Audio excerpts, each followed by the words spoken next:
¿Qué tal amigos? ¿Cómo están? Mi nombre es Rodrigo Ramírez. Como lo habíamos anticipado, el día de hoy vamos a hablar de un tema conocido como outsourcing.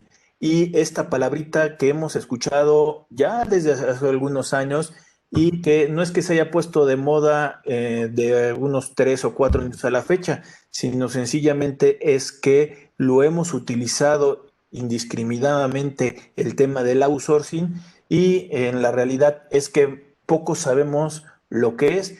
Ya ha habido en cuestiones de algunas tesis, algunos criterios de la Corte referente al tema del outsourcing y yo creo que tendríamos que irnos adentrando a conocerlo de fondo para poder ir identificando hasta el día de hoy requisitos de deducibilidad de acreditamiento, que es lo que sucedió en el transcurso de 2017 hasta 2018 y también por ahí el antecedente de lo que se tiene que entender por este concepto de outsourcing.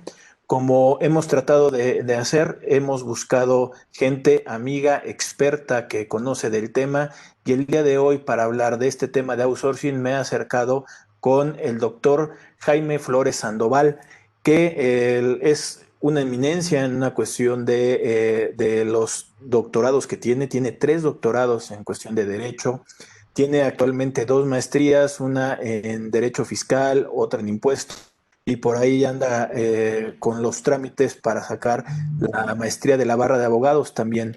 Él es contador, abogado, como ahorita también lo estaba comentando, pero aparte de todos estos títulos que puede tener, es el conocimiento y el día de hoy que nos va a compartir para hablar de este tema. ¿Qué tal, Jaime? ¿Cómo estás? ¿Qué tal, Rodrigo? ¿Cómo estás? Muchas gracias por la invitación. Oye, Jaime, pues un poquito, ahora estamos del otro lado, ahora me toca entrevistarte a ti, que también he tenido la fortuna de que me has invitado a tus entrevistas por medio del canal de CADEM, que eres socio y director, que también CADEM se dedica a dar capacitación, aparte de asesoría. Entonces ya me ha tocado estar allá contigo. El día de hoy, pues bueno, estoy contigo y buscándote para hablar del tema de el outsourcing. No sé si quisieras por ahí irnos adentrando de un antecedente que tuvieras del tema. Sí, pues mira, y precisamente el término es un buen comienzo, ¿no? Porque decimos outsourcing y hoy inmediatamente se vincula el concepto con la subcontratación y resulta que el outsourcing es un término mucho más amplio. Yo siempre cuando platico del concepto digo que tendríamos que hacer una traducción primero literal y después una interpretación práctica de lo que está ocurriendo en el país particularmente. Outsourcing deriva del anglosajón, el idioma inglés, significa fuentes externas, una traducción literal o más o menos literal. Y fuentes externas podría ser, por ejemplo, lo que hoy tenemos de moda, que es la venta de mercancías que se hace por internet y que a veces para entregar no tenemos quien entregue. La empresa que se dedica a eso en internet no entrega porque no tiene camiones, no tiene repartidores, no tiene gente que esté trabajando en eso. Entonces contrata a otra y es otra empresa la que nos trae la mercancía o los bienes o lo que hayamos comprado y lo pone en la puerta de nuestra casa. Y es outsourcing. Y no es subcontratación, es una fuente externa de recursos. Lo que ocurre con una armadora de vehículos, que hay muchos en el país, en donde los motores los hacen en una parte del mundo, outsourcing. Las, las vestiduras del automóvil las mandan a hacer a Sudamérica, por ejemplo, si son de piel, outsourcing también. Y si después el ensamble viene de Alemania, todo eso es outsourcing, pero no es subcontratación. La maquila misma es outsourcing, es una fuente externa. Lo que hacemos los que somos contadores, abogados o los de sistemas, en donde prestamos un servicio a cualquier otra empresa, por ejemplo la contabilidad externa, sin tener que ir a su oficina, sin tener que estar presentes, eso también es outsourcing. Y sin embargo, de todos esos conceptos, ninguno es subcontratación. Todos sus servicios implican una lejanía, implican una independencia total de la empresa que está prestando un servicio, que está ofreciendo un bien, respecto de la que lo está recibiendo. No hay una relación laboral, es una relación totalmente de autonomía, y sin embargo sí son outsourcing. Y desde 2012 se reguló en la Ley Federal del Trabajo algo que de facto ocurría, y es que dentro de estas relaciones que se gestionaban de trabajadores con una empresa, se empezó a desprender la parte administrativa primero, después la parte fiscal, después la parte de seguridad social, y entonces todo lo que se hace en términos de subcontratación, en términos de una empresa, comenzó a delegarse en otra empresa externa. Esto es, los trabajadores de mi empresa que estaban aquí, ahora ya no son mis trabajadores y los empezaron a migrar a una empresa diferente. Y eso empezó a ser también outsourcing, también una fuente externa, pero en un modelo totalmente diferente. Entonces se comenzaron a dar prácticas indebidas, prácticas que nos llevaban a la simulación, como que la empresa que se llevaba a los trabajadores los ponía en una cooperativa, por ejemplo, y decía, ya no son trabajadores, ahora son cooperativistas. Pues se los llevaba a una sociedad civil como socios o como asociados, o se los llevaba a una sociedad de responsabilidad limitada, los sacaba y les robaba la característica de trabajador y decía, yo les voy a pagar, tú no te preocupes, tú págame a mí, yo les pago a ellos, y evitamos cargas sociales, que principalmente era uno de los conceptos que se buscaba. Y por otro lado, que también se ha dicho mucho, el reparto de utilidades, aunque bueno, para el reparto de utilidades hay muchas formas que se puede abatir la carga. Una de ellas, incluso que ni siquiera es ilegal, es que las empresas crezcan, que las empresas inviertan, entonces podrán disminuir las cargas del reparto de utilidades. Pero una que sí es importante es la carga social, y esa se la querían quitar las empresas. Entonces hacían figuras simuladoras y se llevaban a los trabajadores.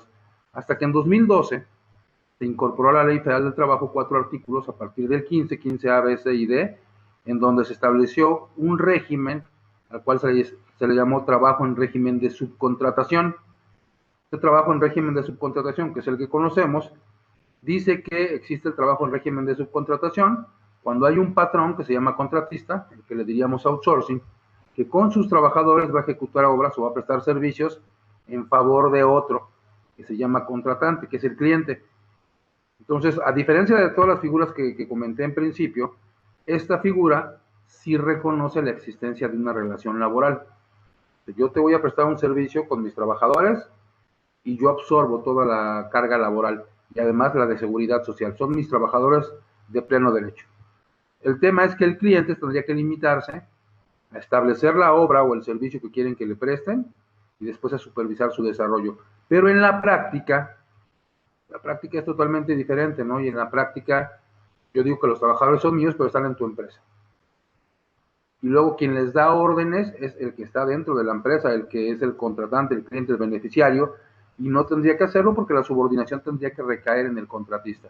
Hay una línea muy delgada, e incluso esto en tribunales se ha llegado a considerar como una doble subordinación, lo cual sería un absurdo jurídico. Sin embargo, así se ha dicho, en la subcontratación hay una doble subordinación, porque el trabajador está subordinado al que es su patrón y al que de facto está recibiendo el servicio. Entonces, hay una complejidad ahí en ese tema. El problema es que las figuras simuladoras siguen operando, entonces siguen utilizando otras figuras alternas y de repente le damos otro tinte, otro matiz, y ya con eso pensamos que salimos de la obligación. Hay muchas figuras que se siguen empleando, se siguen buscando, se sigue viendo cómo se abaten las cargas sociales, y eso es lo que la autoridad considera que está mal, y además está mal, ¿no? En muchos de los casos, el hecho de quitarle al trabajador derechos laborales está mal evidentemente, y los de seguridad social pues todavía peor, porque lo afectan en el presente y lo afectan en el futuro. Sin embargo, y eso es una cuestión que yo he manifestado y que he postulado en distintos foros durante mucho tiempo, el problema me parece que no está en la subcontratación, sino fuera de la subcontratación. Pero cuando dicen outsourcing, dicen subcontratación. Sí, pero me parece que allá hay un patrón, hay un trabajador inscrito al Seguro Social, y hay un trabajador con prestaciones.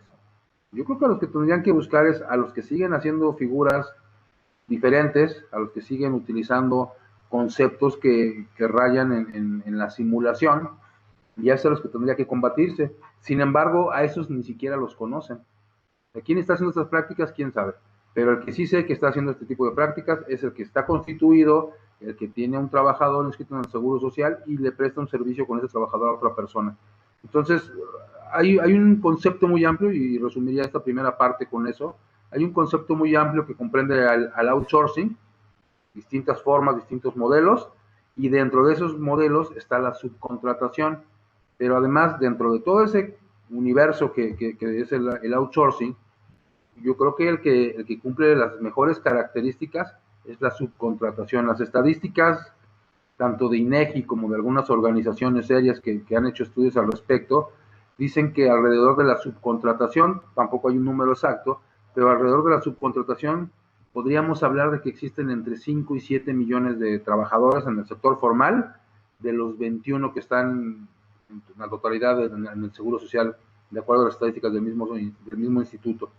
Imagínate, 21 o 5 o 7 millones de 21, quizá podríamos hablar que llega casi a una tercera parte, en el peor de los casos, una cuarta parte de trabajadores subcontratados. Entonces, es un sector importante, es un sector que genera empleo, es un sector que facilita el trabajo de las empresas, y creo que ahí tendríamos que buscar no su desaparición como se ha planteado, sino una mejor regulación. Es una herramienta excelente, ¿no? Quitarme a mí, no tanto la responsabilidad, sino quitarme a mí preocupaciones de actividades que no son principales dentro de mi negocio. Déjame a mí hacer lo que yo sé, y estas empresas que se dediquen a hacer lo que ellas saben, ¿no? Reclutamiento, selección, los perfiles, la capacitación. Incluso hoy, en los temas de la pandemia, tendrían que estar muy atentos a este tipo de empresas, ¿no? ¿Qué tienen que estar haciendo? Y a mí, déjame seguir haciendo negocios, porque finalmente eso es lo que deja dinero y eso es lo que hace crecer la economía. Oye, Jaime, de lo que estás ahorita comentando y un poco de lo que retomaría es el concepto de outsourcing. Realmente no lo tenemos legislado en tema de México. O sea, lo utilizamos porque lo entendemos de una forma, y el que no lo tengamos en alguna ley establecida nos va a generar problemas justamente de interacción y de entendimiento. Pero lo que sí ahorita acabas de decir, y creo que también es muy importante, también existe la figura de la maquila, y que tampoco entraría en este concepto de outsourcing. La maquila son tus trabajadores que con mis herramientas y con mis materia prima, tú me ayudas a producir algún producto. Que eso es todavía algo que también muchas de las personas también llegan a confundir el outsourcing con este tipo de maquila. Ahora, regresándome a la Ley Federal del Trabajo, comentas y dices, ok, a partir de la incorporación del artículo 15A de la Ley Federal del Trabajo, ya tenemos el concepto de subcontratación laboral, y me dice tres causales por las cuales se tendría que considerar subcontratación laboral. Si no caen en esas tres o falta alguna, estaríamos hablando que en el último párrafo del mismo 15A me dice, se considera como si fuera patrón, entiéndase, se tendría que hacer cargo de la responsabilidad de estos trabajadores que están, entre comillas, prestados. Pero también me gustaría que lográramos identificar que en la misma Ley Federal del Trabajo existe la figura de intermediación, y también muchas veces se ha considerado el outsourcing que es un intermediario porque te pongo los trabajadores, pero tampoco no es el concepto del outsourcing una intermediación. Sí, no, mira, por principio la maquila, digo, desde el punto de vista que yo lo planteo como outsourcing, es que yo voy a vender prendas, por ejemplo. Y para vender esas prendas, si yo puedo estar en otro país, le pido a alguien que me maquile. Yo le mando la materia prima, yo le mando los botones, la tela, el hilo, y él lo que está haciendo al momento de prestarme ese servicio es un outsourcing, es una fuente externa para que yo tenga ese proceso. Desde ese punto de vista, es outsourcing, no subcontratación. De la otra parte, esa que tú mencionas, incluso ha tenido un carácter ya fiscal, una disposición de la Ley Federal del Trabajo. Las condiciones que así le llama el 15A a los requisitos, que finalmente son esos requisitos, pero los llama condiciones, que debe acreditar la subcontratación para que se considere debidamente establecida. Y como bien dices, y si no se cumplen, se considera patrón al beneficiario de los servicios. Son, primero, que no pueden ser todos los trabajadores de la empresa; segundo, que tiene que acreditarse la especialidad del servicio que me están prestando, en donde tampoco hay una definición muy clara de cómo acredito que el servicio es especializado. Hayamos desarrollado algunos conceptos, algunas ideas, pero finalmente no hay nada en ley que me diga cómo acredito que el que está entrando a mi empresa está entrando en aras de ser especializado en determinados sectores. Pero bueno, es el segundo requerimiento. Y el tercero es que no haya trabajadores iguales o equivalentes a los que yo tengo dentro de la empresa. Pero normalmente el que se rompe y el que se identifica de una forma más sencilla es el primero, porque quien recibe el servicio de subcontratación dice, oye, ¿te vas a llevar a mis trabajadores? Sí, pues llévate a todos de una vez, porque si de todas formas me voy a quedar uno, si voy a tener registro patronal y voy a tener obligaciones, llévate todos, y las empresas se llevan todos los trabajadores ya desde ahí, de acuerdo a lo que dice la ley.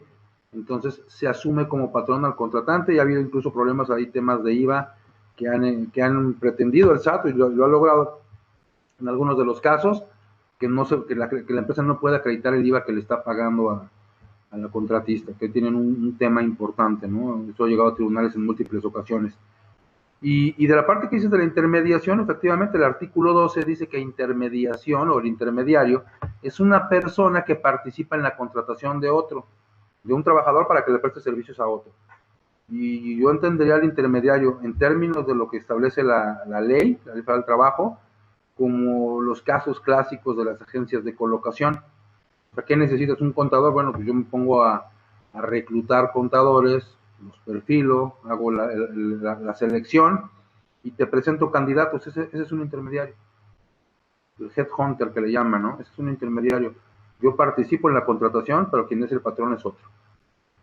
Incluso pero sí, efectivamente, hay quien ha dicho esa intermediación, porque además en esas estructuras a veces complejas que se hacen ya en la práctica, dice, a ver, tenemos la empresa A que tiene trabajadores, la empresa B que no tiene trabajadores pero anda buscando trabajo de subcontratación, y la empresa C que quiere trabajadores, que quiere trabajadores para que le presten servicios de subcontratación, y entonces la empresa C le dice a la B, oye, necesito trabajadores, voltea a la B y le dice a la A, oye, tú tienes trabajadores, pásame los trabajadores y los vamos a poner en C.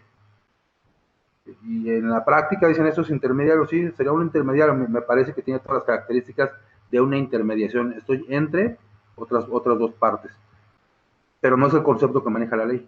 La ley dice intermediario es cuando tú participas en la contratación de un tercero, y ahí hay una diferencia importante conceptual de la práctica, y hay muchas confusiones terminológicas, ¿no? Dices, es igual a outsourcing, hay quien dice es igual que la tercerización, incluso hay, y te vas a dar cuenta quién conoce y quién no conoce, hay quien dice, y existe la terciarización, y entonces confunden tercerización, que sería un concepto más acercado a la subcontratación, con la terciarización, que la terciarización refiere a sectores económicos, sector primario, sector secundario, sector terciario. Entonces dicen terciarizar, es un sector terciario que básicamente remite a servicios. Sector primario, el agrícola, ganadero, silvícola, pesquera. Sector secundario, el comercio, y sector terciario, los servicios. Entonces no es lo mismo tercerizar que terciarizar. Y hay gente que están las empresas terciarizadoras, son tercerizadoras en todo caso, ¿no? Y en todo caso contratistas o subcontratistas, ¿no? Que serían términos más adecuados a la ley. Y outsourcing, como te comenté en principio, es un concepto mucho más amplio que la subcontratación laboral, ¿no? Ok, aquí lo que te podría ver, si estoy entendiendo un poco lo que estás diciendo, si no, o ahí me regresas un poco. Desde que yo estaba también en cuestiones estudiando y veíamos la ley de la Ley Federal del Trabajo, una de las cosas que siempre me inculcaron, ¿no?, está en forma de protección del trabajador, que es el más débil, es la persona que necesita el apoyo porque el patrón normalmente tiene una infraestructura mucho más fuerte. Independientemente pueda caer en ese sentido, ¿no? Es tema de protección de una relación laboral entre un patrón y un trabajador, y entre ellos su relación es una relación de trabajo, que al final de cuentas la ley habla más de los derechos del trabajador, sí, pero al final de cuentas lo que está regulando es una relación laboral. Dentro de esta, si cae en causal de ser subordinación, no hay vuelta de hoja. Está un patrón y está un trabajador. Y ahí ya tiene todos los efectos del tema legal de la protección de los derechos del trabajador, no hay vuelta de hoja. Ahora, Artículo 12, como decías, hay una intermediación. En intermediación, realmente la persona no lo está contratando. Como dices, el ejemplo que pones solamente es un headhunter, es una persona que está haciendo una recolección de candidatos o ya de posible depuración de gente para una empresa. Y sí viene ahí mismo en la Ley Federal del Trabajo una responsabilidad. Si el patrón, que es el que lo va a contratar, no le respeta las condiciones por las cuales fue llamado, el intermediario tiene su propia responsabilidad, pero nunca dice que fuera un patrón ni que tenga que ver con responsabilidades realmente de los derechos del trabajador. Y está el 15A, como lo estás comentando, con las causales, y es subcontratación laboral. Si no caen en esos, ya ahorita lo comentábamos, caes en ser patrón a responsabilidad de que son tus trabajadores, y lo pongo entrecomillado, aunque estén dados de alta con la otra persona. Tú tendrás que hacerte cargo de los derechos del trabajador cuando no responda la persona que es el patrón o con el que estás inscrito como patrón. Y ojo, no estoy hablando de responsabilidad solidaria, estoy hablando de que si no lo cumples, te conviertes en patrón de acuerdo a la Ley Federal del Trabajo. Si no caes en estos conceptos, caerías en todo lo demás que sería prestación de servicios. ¿Sería algo así por el estilo, Jaime? Sí, efectivamente, hay una disposición en el artículo 15 que a mí me parece que comprende de manera general todas estas figuras, la de la subcontratación, la intermediación o cualquier otra, en donde un patrón con sus trabajadores le presta servicio a otro que se beneficia de los servicios. Dice el artículo 15 que si hay alguien que se beneficia de los servicios, ese beneficiario de los servicios, aunque no sean sus trabajadores, es responsable solidario. Por eso muchas empresas tienen la política, empresas grandes, de que cuando va a entrar alguien a sus instalaciones, así sea para pintar una barda, una pared o para poner un piso, para limpiar los vidrios, debe acreditar el que está prestando el servicio que los tiene inscritos al Seguro Social. Porque un accidente de trabajo al interior, tú eres el beneficiario y el otro ya se desapareció, hay una responsabilidad solidaria. Que en todo caso sería una responsabilidad subsidiaria, ¿no? Si no pagas tú, entonces paga el otro. Pero el 15 ya comprende eso. Cualquier beneficiario tiene esa responsabilidad solidaria. Pero el 15 es más específico y dice, y si no cumple las condiciones, cualquiera de ellas, entonces eres patrón. ¿Qué implica eso? Pues tienes que pagar salario. Bueno, ya lo pagué a través del otro. Tienes que pagar el seguro social. Bueno, ya lo pagué a través del otro. La complejidad y la importancia del concepto recae particularmente en las utilidades. Porque si me dices, oye, le tendrías que haber pagado salario, sí, ya se lo pagué a través del otro, no hay problema. Oye, le tendrías que haber dado seguro social, sí, ya se lo di a través del otro. Oye, pues tienes que darle utilidades. Ahí sí no hay vuelta de hoja. Ahí sí las utilidades fueron incumplidas porque al no considerar yo a los trabajadores como propios, entonces los trabajadores tendrían que haber recibido utilidades que no recibieron por ese incumplimiento del artículo 15A, que te digo además es muy frecuente. El problema práctico es que no ha habido casos que se resuelvan en favor del trabajador, a pesar de eso que tú mencionabas, ¿no? Del famoso indubio pro operario que está contemplado en el 18. La misma ley dice que en caso de que haya una duda razonable respecto de quién tiene la razón, si el patrón o el trabajador, siempre se deberá dictar razón en favor del trabajador. Y de ahí se acompaña todo este esquema de justicia social en donde siempre se pretende beneficiar al trabajador. La misma ley, en atención a la Constitución, así lo señala. El problema práctico es que, está bien, a ver, le tocan utilidades, pero ¿sobre qué base? Porque finalmente, si yo los acepto como mis trabajadores, yo no les pagaba, yo no sé cuánto ganaban. Y si no eran mis trabajadores, porque así estaba contemplado, tampoco sé cuántos días trabajaba. Entonces no tengo los dos elementos principales para que les toquen utilidades. Está bien, les tenía que dar utilidades. Tú dime cuáles son las bases, porque yo no conozco las bases porque no eran mis trabajadores. Es más, tenemos un acuerdo de confidencialidad donde dice que él no me puede revelar cuánto ganan los trabajadores. Yo nada más recibo el servicio porque no soy el patrón. Entonces, en la práctica sí hay una complejidad importante a este respecto. Si se diera, se tendría que solucionar esta parte en principio, ¿no? Y tendría que ser además legalmente, que también eso es complejo, ¿no? Pero a mí es el punto central, ¿no? Si se rompe esta relación, uno, el reparto de utilidades, y dos, me preocupa también el IVA, ¿no? Que ha habido por ahí interpretaciones del SAT donde dice, pues si son tus trabajadores, entonces no hay un servicio independiente, sino subordinado, y no aplicaría el IVA, no es acreditable.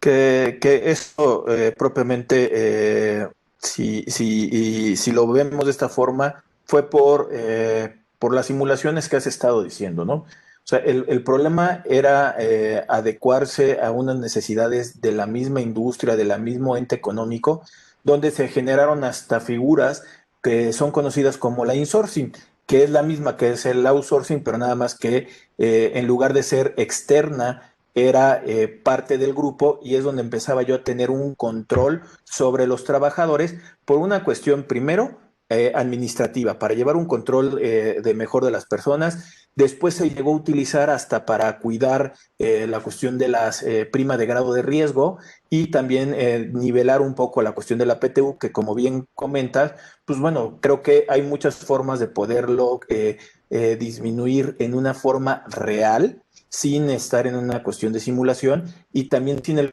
que también lo decías de 2009 que decía el ente económico es todo, es el generador, no solamente es donde están operativamente trabajando sin trabajadores. Entonces creo que estos conceptos y este tipo de simulaciones lo que hicieron también es entorpecer movimientos naturales que era para poder administrar mejor el recurso de la nómina para poderlo llevar y que lamentablemente, como dices, hay muchos que hasta se fueron a generar sociedades cooperativas o algún otro tipo de figura que, pues ahora sí que quitaba efectos de ICR y de cuotas o contribuciones y al final de cuentas le daba en la torre a las personas que lo estaban haciendo de buena forma.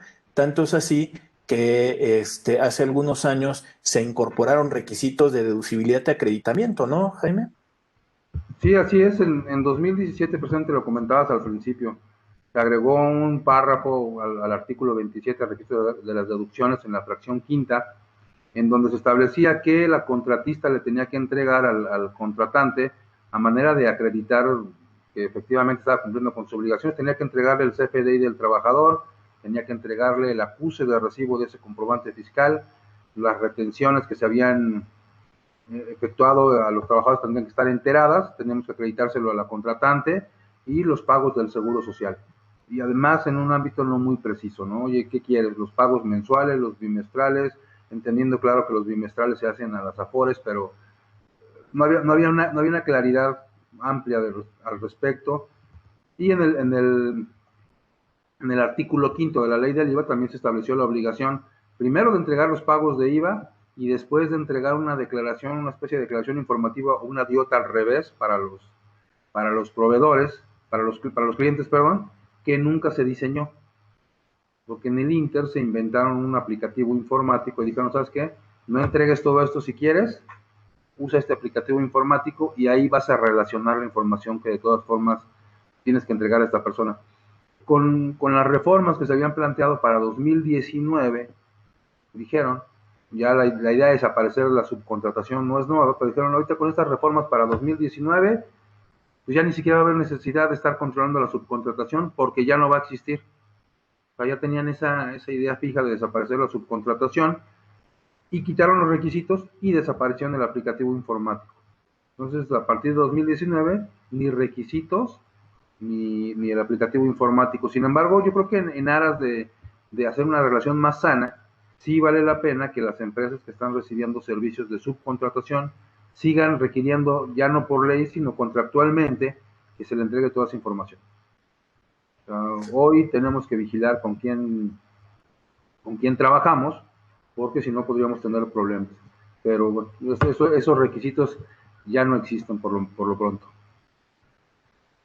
Sí, lo comentabas hace ratito, ¿no? Es la importancia de ver primero con quién estoy yo haciendo operaciones y no solamente por este tema del outsourcing, sino por lo del 69, que si el día de hoy no reviso ni analizo con quién estoy haciendo operaciones, en un futuro voy a tener problemas porque van a estar listados en 69B y yo ya hice una operación contigo, ya no tenemos una operación recurrente y ya me involucraste con un problema para mí de deducibilidad. Entonces creo que sí es muy importante el día de hoy conocerlo, todos estos factores, y dentro del tema contractual sí agregar, oye, si estás dándome trabajadores, que me tengas que ver, que me mandes A, B, C y D, y al final de cuentas estar monitoreando que realmente la otra persona esté cumpliendo, aunque yo no me dedique a eso. Lamentablemente ahorita la autoridad lo que nos está haciendo es ser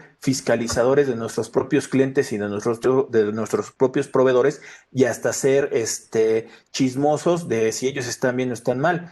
Que yo sé, y tú lo vas a decir como una cuestión de abogado, pues yo no tengo que hacerlo porque el contribuyente solamente tiene la responsabilidad de pagar sus impuestos, pero lamentablemente sabes que el día de hoy que si no lo haces, van a llegar ciertas invitaciones y ciertos requerimientos, y también lo peligroso es que ahorita con la modificación que viene en el Código Fiscal de la Federación, que te están haciendo que si tengas que reportar hasta por medios estadísticos, si no te la vas a ver complicada. Entonces, creo que la recomendación que dices es tratar de entregar la información, aunque no sea excesiva, pero tratar de sí buscar que con tus proveedores y clientes seas derecho y que tengas toda la información necesaria para que tú en el futuro no tengas problema. Sí, totalmente. Hay que estar cumpliendo con esas obligaciones. Digo, has hablado, te he escuchado en otros programas, has hablado de compliance, has hablado de obligaciones que deben de vigilarse de una forma mucho más cercana, y las fiscales creo que tienen que estar en primera línea. Hoy uno de los riesgos más importantes que tendrá el empresario será el incumplimiento en materia fiscal, porque las sanciones son severas, incluso temas reputacionales, que es un tema también de primer orden en el compliance, se pueden ver afectados por un no pago de impuestos, ¿no? Hoy, como están las cosas, y más allá de que haya violación de derechos, pues hay veces en que un mal día de nuestras autoridades y salen hablando de cualquier empresa porque haya omitido el pago de una contribución. Entonces, digo, además de que es una obligación, vale la pena tener vigilados todos los conceptos, ser más certeros cuando estamos trabajando con la subcontratación, ser más cercanos al cumplimiento de las obligaciones de parte de nuestro proveedor de servicios, y exigirle que cumpla con todas estas situaciones, ¿no? Hoy el tema Oye, que han Jaime, puesto en la pared, sí, no, tú si quieres continúa. no, adelante. Sí, te digo que hoy el tema Es que está en la que, palestra de desaparecer el outsourcing, este, además de que me parece muy complejo, creo que ni siquiera hay el conocimiento técnico para hacerlo. Ha habido propuestas incluso tan absurdas que han dicho: para desaparecer el outsourcing, lo que tenemos que hacer es quitar todos los 15 de la Ley Federal del Trabajo. 15 A, B, C y D. Lo único que harían quitando los 15, y eso es así de claro, sería devolvernos a aquel momento en que no había ninguna regulación de la subcontratación. Esto todo quedaría a la libertad de los contratantes, ¿no? de ahí vinculándolo, pero antes de entrar un poquito en ese tema, Jaime, permíteme decirle a la gente que nos está viendo, invitarlos a que se suscriban al canal de YouTube de Rodrigo Ramírez Venegas, que estamos subiendo contenido que creo que les puede ayudar justamente con este tipo de temas y el análisis de expertos que nos acompañan y que nos dan ciertas recomendaciones que ya estará en nosotros el analizarlas ya a fondo en cada caso particular, pero creo que sirve como una pauta para poder ayudar, y que también nos den por ahí un like a la página de Facebook. Oye, Jaime, un poquito en este tema que estabas diciendo, desde el año pasado, y también nos tocó con amigos en comunes, el estar hablando desde el año pasado, antes de la reforma laboral que fue por ahí de mayo, del 1 de mayo de aquel tiempo, temas de que esto del outsourcing o lo iban a ampliar en una ley por separado para poderla normar, o que lo que querían era justamente adecuar un capítulo dentro de la Ley Federal del Trabajo, estos 15, para poder, ahora sí que ser más claros en la operación que pudieran ser. Justamente es cuando empiezan a salir requisitos de deducibilidad, acreditamiento, un sistema de buzón tributario que decías que era para poder acusarnos de información, y al final de cuentas lo quitan porque no hay una solución, y la información que se llegó a subir fue poca, y al final de cuentas no le estaba sirviendo a la autoridad la información, por eso lo echaron un poquito para atrás. Ahora, si bien, como lo comentas, es quitar los artículos, lo que van a hacer es otra vez dejar abierto a campo a que el trabajador se vea perjudicado con esta cuestión de los derechos en dónde van a quedar, porque es una cuestión de protección supuestamente lo que se estaría buscando.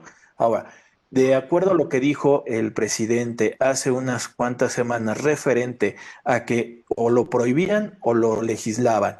Aquí en este caso, ¿tú cómo ves en una realidad, en un periodo muy, muy cercano, qué va a pasar con los derechos de los trabajadores, hablando que es lo importante, porque es lo que se estaría regulando en estricto sentido? Y en segundo, sería la fiscalización. ¿Qué es lo que tú esperas ver hacia adelante? Yo esperaría coherencia entre lo que necesita el país y lo que se va a legislar. Desaparecer la subcontratación, sería regresarle al patrón o a la empresa o a los empresarios una serie de responsabilidades que hoy no tienen: administración, reclutamiento, selección, contratación.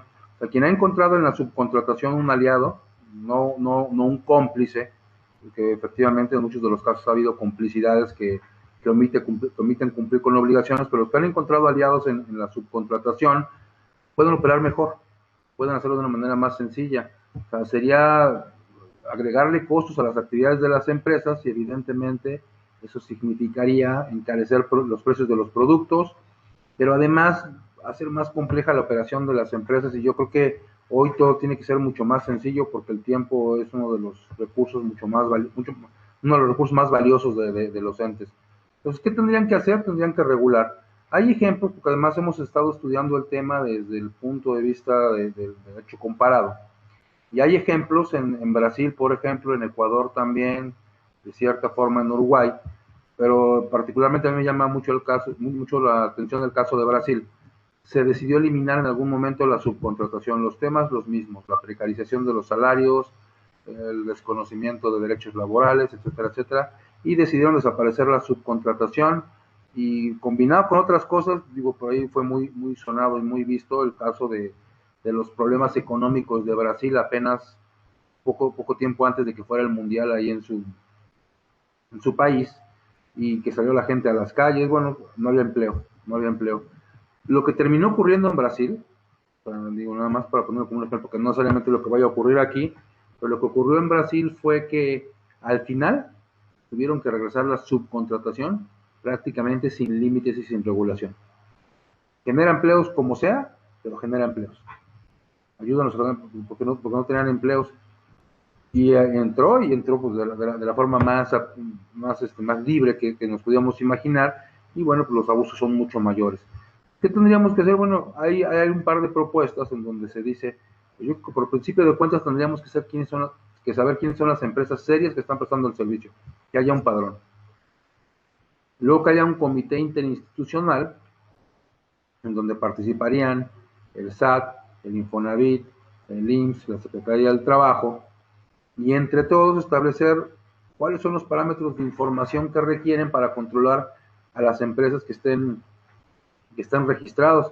Entonces, si te das cuenta hoy, y antes del aplicativo informático, teníamos, cuando había aplicativo informático, las normas del impuesto de la renta, las del IVA, 15A de Seguro Social, 29 bis del Infonavit, todos piden información de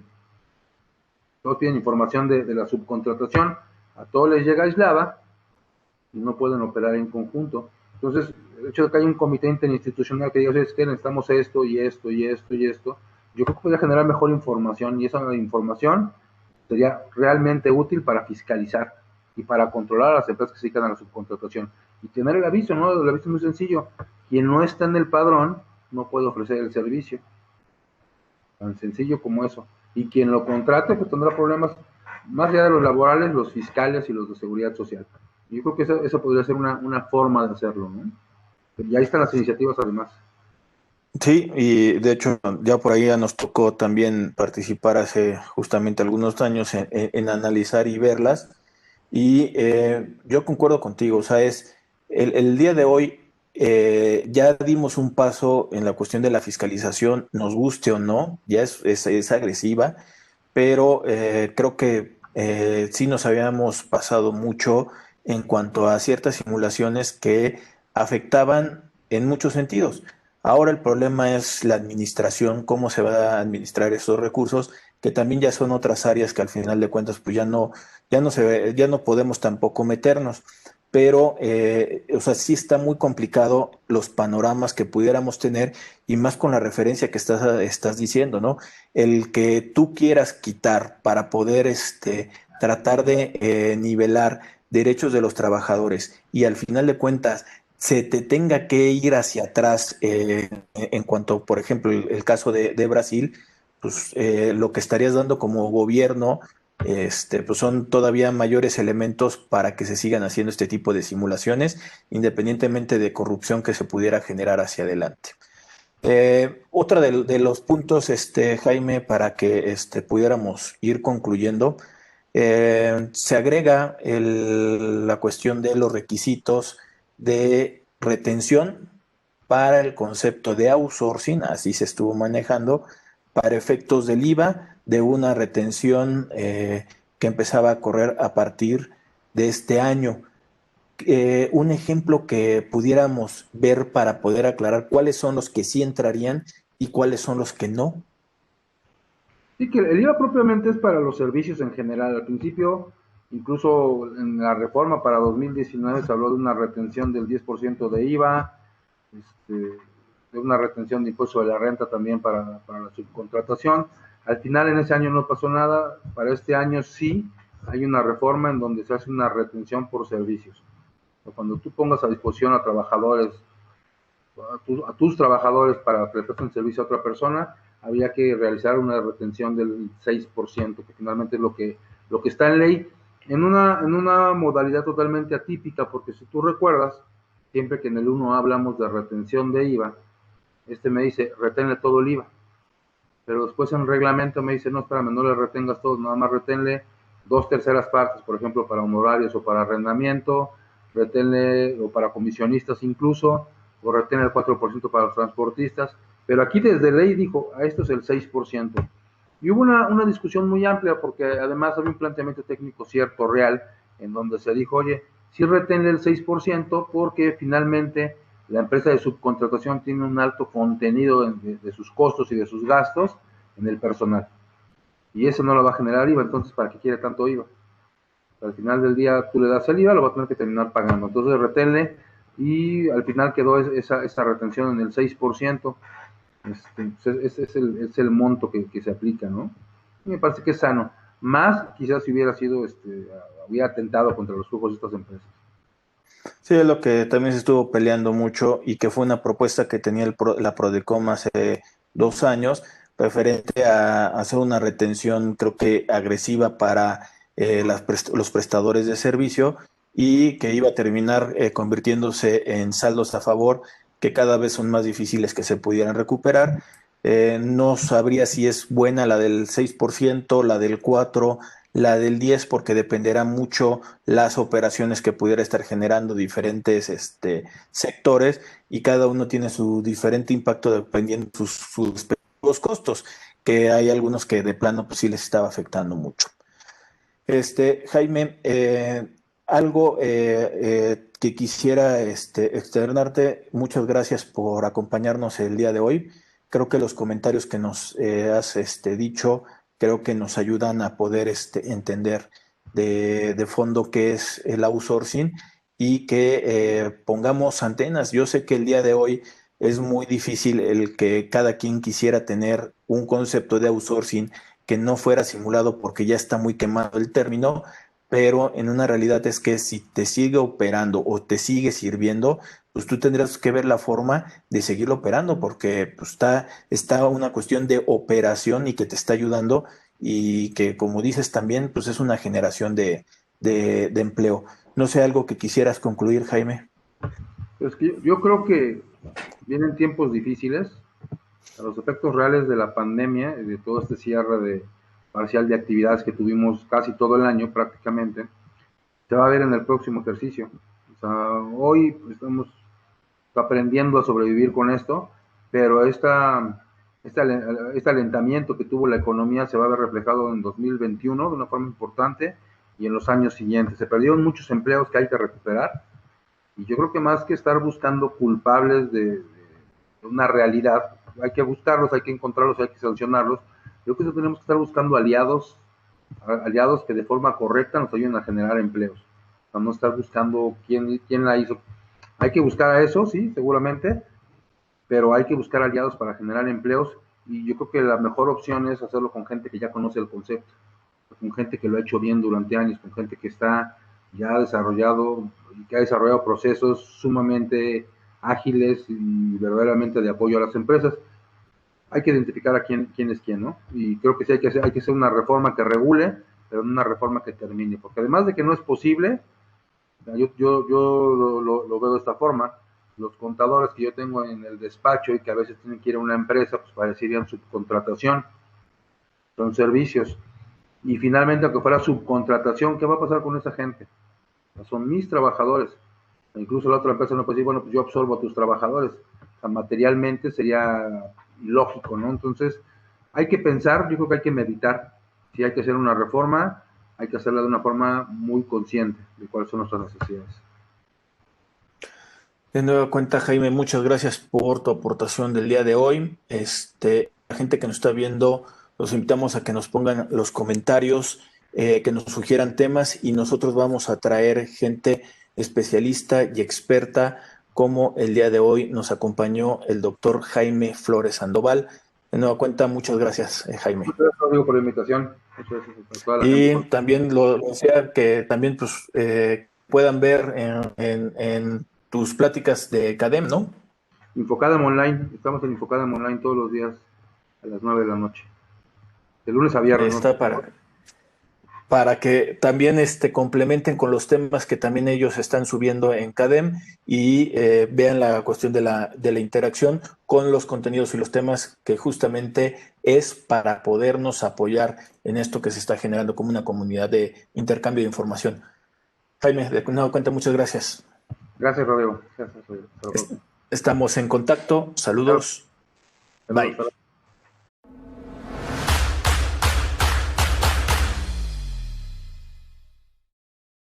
Si llegaste hasta aquí, te pedimos que te suscribas al canal de YouTube de Rodrigo Ramírez Venegas y también que nos apoyes dándole like a la página de Facebook.